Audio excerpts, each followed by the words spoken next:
Welcome to Peace, Love, Liberty Radio, online at fppradio.com. So just as a reminder, in 7 days from today will be the second day of the Porcupine Freedom Festival in the White Mountains of New Hampshire at Rogers Campground in Lancaster. And if you have not yet paid attention to the invites, or you did not get an invite to the Facebook events, I will be recording the show live at Porcfest Monday, Wednesday, and Friday. And there's going to be a slightly different format of those shows. I'm not really going to be talking about news. I'll have a couple of guests, and each day, and yes, I know Wednesday's generally the Ask Me Anything episode, but what I'm going to do is Monday, Wednesday, and Friday during the show that's recorded in front of a live studio audience, I'm going to do a lightning round AMA each day. So I will not be taking questions via email. Like, those questions can still come in, but any question that I get that I do not answer this week will not be answered until 2 weeks, because next week, Monday, Wednesday, Friday, it's going to be the studio asking me questions on Monday, Wednesday, and Friday, and I'm going to try going through as many questions as possible, and it's just going to be on the fly, not going to have time to research things, to find out how bees copulate without stinging one another, or to be able to find out why people snore or why they sleep. And that's a question that I don't think I've gotten yet, is why do people actually sleep? So if somebody ever, gets curious about that, then, send that. AMA@fppradio.com. And I will be giving a speech on Thursday that's going to be the Media is the speech. It's at, I believe, noon in one of the tents somewhere down in like the bowl area. If you've never been to Porcfest before and you're coming, then there's the campsites, and then there's a big pavilion, and then there's like a big bowl-filled area thing that's next to the pavilion. And they put up these tents down there. One of the tents down there is going to be like the community interactive something. And I'll be giving the presentation on how to be the media in there. And then on Wednesday, well, if you've not signed up to be a judge for Brunch Fest, well, it's too late. It's also too late to sign up to be a judge for the One Pot Cook-Off.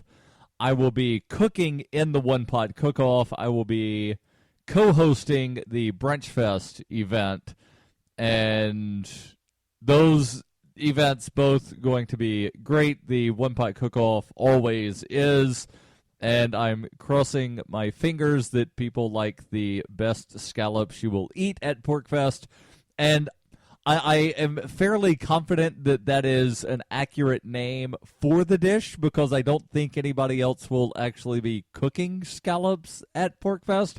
But if they do, I think that my lemon pepper coconut scallops are going to be better, and I will let everybody know if I wind up winning. So before I get into the news, and one of the stories that I want to cover is about a couple down in, I think it's Australia or New Zealand.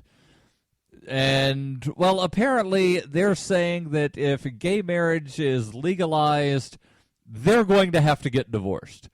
And I know it doesn't make any sense. That's like saying if someone is growing 3 kinds of crops in the same field, I have to destroy my garden. Or if somebody wears a cotton wool blend shirt, I have to destroy my clothes and walk around naked. If somebody eats seafood, I have to stop eating food. And I'll get into the article in just a bit, but I'm going to do something unusual. I'm going literally into a mailbag, or actually in this case, not an actual bag, but out of the mailbox. I got something weird in the mail today, and I don't normally open my mail on the show, but this sort of confused me. It's apparently from the Democratic National Committee, and all I can see through the address window, it says official 2015 Democrat DNC membership number, and they have a number for me and a registration number. The envelope says official party business open immediately. And since I am not now, nor have I ever been a Democrat, I've also never been a Republican, I figure that, I should share whatever sort of weird thing that I'm getting from the Democrats with the audience here. And apparently it's a Democratic Party survey. And it has the name and the address where I am registered to vote. And let's see here. Question number 4, because question 1, 2, and 3 are name, address, city, gender. I'm a male. I don't have a pen, so I'll have to go back through the audio to remember all of my answers. Section 2, presidential priorities. Do you agree with the president's plan to take executive action on issues that Republicans refuse to bring to a vote, such as immigration? And then the choice is yes, no, or undecided. And, well, there's no space on here to write any information, as far as I don't think that, there should be laws about immigration. No laws. And when I say no laws on immigration, I mean no laws on immigration. Do you support President Obama's plan to increase the minimum wage? Do you support the president's plan to make it possible for more American workers to earn sick days and family leave? Now, this question, the way they have it worded, like, it sounds great, like more sick days? Yeah. But what they're leaving out is that this would basically wind up interfering with employee-employer agreements and contracts by saying, no, you cannot agree to do that. Question number 4, do you support President Obama's plan to close the wage gap and ensure women receive equal pay? And you may recall I did a Ask Me Anything on this and showed that you can make the numbers prove whatever you want as far as equal pay goes. Question 5, do you support his plan to close other tax loopholes and to simplify the tax code so that corporations and the ultra-wealthy pay their fair share? Well, I like the first part about simplifying the tax code, and I think that the tax code should be simplified so that nobody has money stolen from them. The tax code, or the tax rate, should be 0.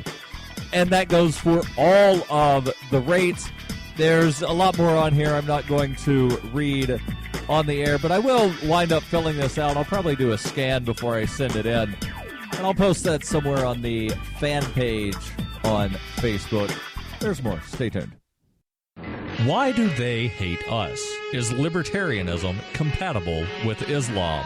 Davi Barker answers these questions and more in Voluntary Islam and Other Essays. He advances the voluntarist cause with analysis of the confluence of values between Islam and libertarianism, as well as contemporary movements from the Tea Party to the Arab Spring. Voluntary Islam by Davi Barker is available from Amazon.com and all major bookstores.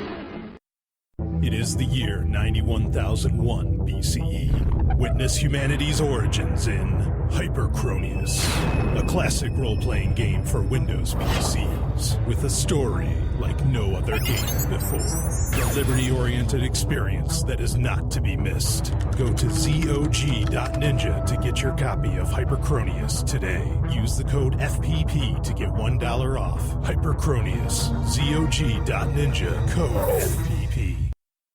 In 2115 New England, there are no borders, no states, and no regulations, yet never has a more peaceful and prosperous place existed. But Mr. Drake's security company has seen better days. Faced with the prospect of waning power, Mr. Drake intends to replace the anarchy of New England with a government. But at what cost? And can anyone stop him? Anarchy in New England by Joe Jarvis is available from Amazon.com and all major bookstores.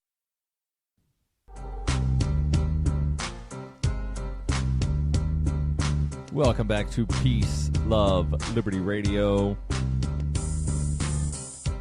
Online at fppradio.com.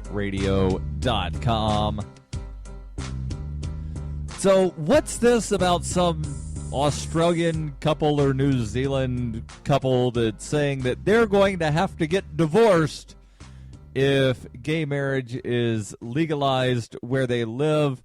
Well, the story comes from news.com.au, which is an Australian site from News Limited, apparently, is the name of the company.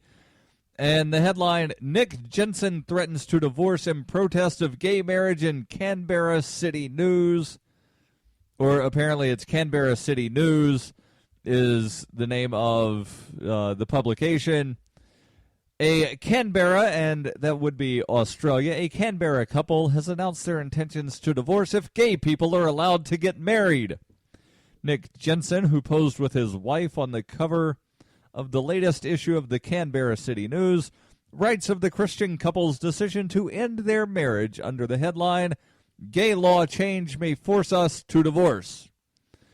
He says that he's been married to his wife for 10 years. They recently celebrated their 10th anniversary. But, quote, later this year, we may be getting a divorce. The decision to divorce is not one we've taken lightly, and certainly it's not one that many will readily understand, and that's because it's not a traditional divorce. Mr. Jensen goes on to explain the divorce plan, where the pair will continue to live together, have more kids, and refer to each other as husband and wife, but will legally end their marriage because they believe marriage is not a human invention. He further writes, our view is that marriage is a fundamental order of creation, part of God's human history. Marriage is the union of a man and woman before a community in the sight of God, and marriage of any couple is important to God regardless of whether that couple recognizes God's involvement or authority in it. In the piece, he describes the intervention of the state into marriage as odd and says he and his wife refuse to recognize the government's regulation of marriage if its definition includes same-sex couples. So let me pause here to point out something that I find odd about Mr. Jensen's position. He has absolutely no problem getting the government involved in his marriage because he sees his marriage as being ordained by a higher power. But he does have a problem with a government getting involved with the marriage that he does not agree with. And it seems rather strange to me. And yes, I know that at one time I was not in the same mindset that I am now, and I thought that, because I had been told that, gay marriage would be the downfall of civilization, but then I started researching and learning and realizing, hey, wait a second, governments weren't involved in any marriages in the U.S. until the late 1800s. So, government should just not be involved at all, and if any group of consenting people decide they want to get married, they should be allowed to do that. And the whole thing that a bunch of so-called Christians get hung up on is, well, the Bible says that homosexuality is a sin, so therefore two homosexuals should not be allowed to get married. Well, depending on which part of the Bible you're reading, parts of it say that you're not supposed to get tattooed, and part of it says that you're not supposed to wear clothing with mixed forms of fabric. So cotton wool blend clothing, that's a sin. You're not supposed to put more than one crop in a field. and you're not supposed to eat seafood. But yet there, as far as I know, there have never been any laws or proposed laws to prevent people that wear mixed clothing to not be allowed to get married to somebody else that wears mixed clothing. There's not, as far as I know, ever been a law that prohibits people that eat seafood from marrying people that eat seafood. There's not been a law that prohibits people that grow multiple crops in their field from getting married. So I do not understand the infatuation with picking one thing that is viewed as a sin and saying these people cannot have the same relationship that I have. That makes absolutely no sense to me. And as far as the whole polygamy thing goes, because there are some people that say, well, if you allow homosexuals to marry, you have to allow polygamy. And again, what's the problem? Like, the Christians, and I'm using air quotes here because most of them I don't think actually believe what they think they believe or what the Bible says that they're supposed to believe. They believe what some guy in the church tells them to believe, and he's totally bastardizing what the Bible says. So most Christians will say, well, polygamy is a sin because Paul wrote in the New Testament blah, blah, blah. But yet they totally forget about David having multiple wives and partners. Solomon had hundreds of wives, hundreds of concubines. Even Jacob, who became Israel, had a couple wives, and Abraham had 2 wives and a concubine. And there's all of these people in the Old Testament that were godly people that had multiple spouses. But yet, for some weird reason, now that's bad, okay? No, either it's okay or it's not okay. And there are a lot of places in the world right now to where, polygamy is an accepted practice. But because, it doesn't fit within what somebody was told that one time, therefore, it's bad. So the whole thing, it just baffles my mind. Let me continue here with what Mr. Nick Jensen, has to say about why he must get divorced if gay people are allowed to get married in Australia.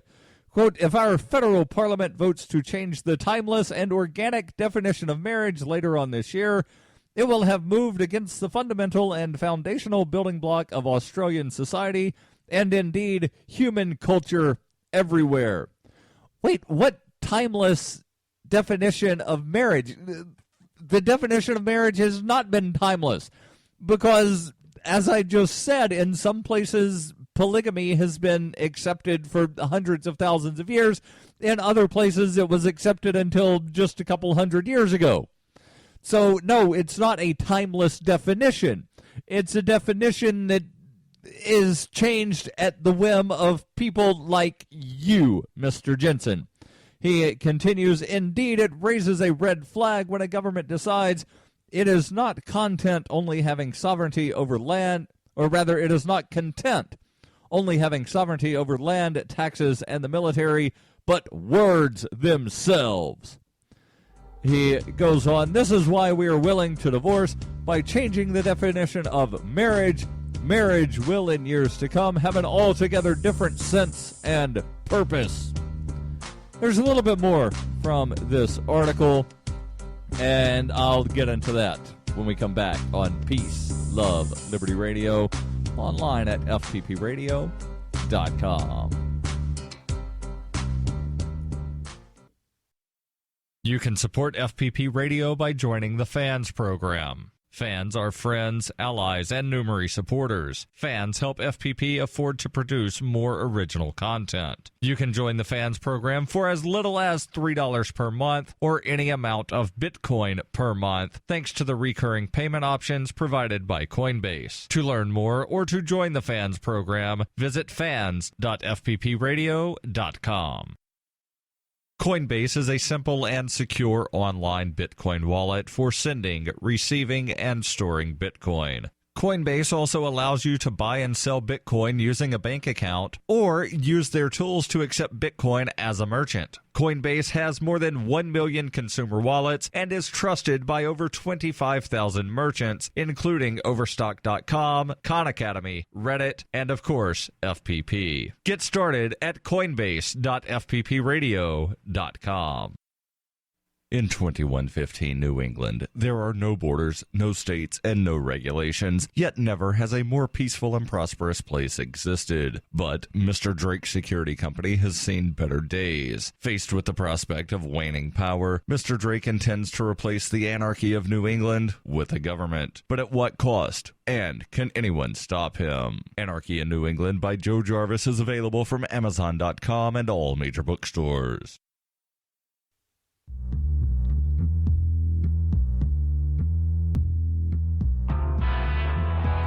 Welcome back to Peace, Love, Liberty Radio. Online at fppradio.com. The story here from news.com.au continues. It says the Canberra City News, that's the publication that published the story about the couple Nick and Sarah Jensen, who they're saying they're going to have to divorce.